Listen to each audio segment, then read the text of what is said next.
నమస్తే, welcome to whistle. నేను మీ స్వాతి.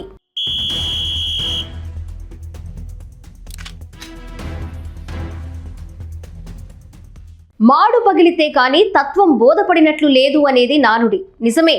ఈ మాట రాజకీయ నేతలకు బాగా వర్కౌట్ అవుతుంది.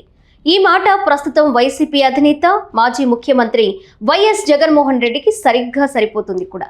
అధికారంలో ఉన్నప్పుడు ఒకలా వ్యవహరించిన జగన్ ఘోర పరాజయం తరువాత పూర్తిగా మారిపోయారు.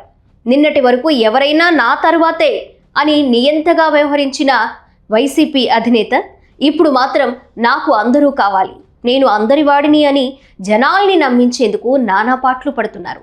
2009లో కాంగ్రెస్ పార్టీ తరపున తొలిసారి కడప ఎంపీగా ఎన్నికయ్యారు వైఎస్ జగన్. ఆ తర్వాత తండ్రి వైఎస్ రాజశేఖర రెడ్డి మరణంతో వారసత్వ రాజకీయాలకు తెరతీశారు.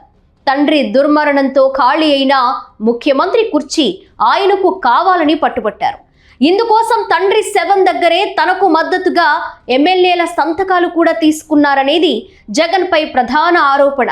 బొత్స, ధర్మాన వంటి సీనియర్ నేతలు కూడా అప్పట్లో ఇదే ఆరోపణలు చేశారు. అయితే నాటి కాంగ్రెస్ పెద్దల సలహాలు, సూచనలు తీసుకున్న పార్టీ జాతీయ అధ్యక్షురాలు సోనియా గాంధీ ముఖ్యమంత్రిగా అనూహ్యంగా సీనియర్ నేత కొణిజేటి రోసయ్య పేరును ప్రకటించారు. ఇది వైఎస్ఆర్ తనయుడిగా జగన్కు ఇబ్బంది అనిపించింది. ఇంకా చెప్పాలంటే పరువు పోయినట్లుగా భావించిన జగన్ కాంగ్రెస్ పార్టీలో ఉన్నన్ని రోజులు రోసయ్యతో ఎలాంటి సంప్రదింపులు జరపలేదు. వైఎస్ఆర్ మరణం తట్టుకోలేక అభిమానులు పెద్ద ఎత్తున చనిపోయారని, వారి కుటుంబాలను ఓదార్చే బాధ్యత అని జగన్ ప్రకటించారు. దీనికి నాటి కాంగ్రెస్ ఢిల్లీ పెద్దలు తీవ్ర అభ్యంతరం వ్యక్తం చేశారు.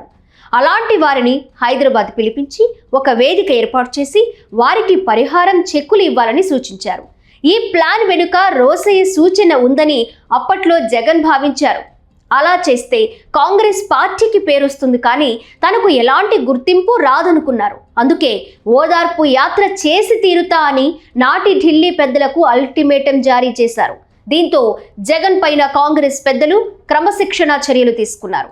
ఇక ఏడాది తరువాత తన సీఎం పదవికి రోసయ్య రాజీనామా చేయడంతో ఆయన స్థానంలో నల్లారి కిరణ్ కుమార్ రెడ్డిని కాంగ్రెస్ అధిష్టానం సీఎంని చేసింది. ఆనాటి నుంచి రోసయ్య పేరును జగన్ ఒక్కసారి కూడా ప్రస్తావించలేదు.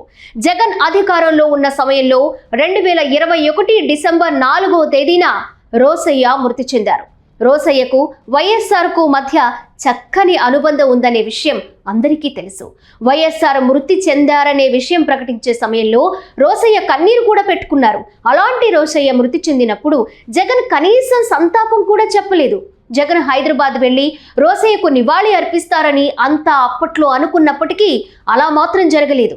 దీంతో జగన్కు సీఎం పదవి రాకుండా రోసయ్య అడ్డుకున్నందుకే ఇంత కోపం పెట్టుకున్నారని అప్పట్లో వైసీపీ నేతలే వ్యాఖ్యానించారు.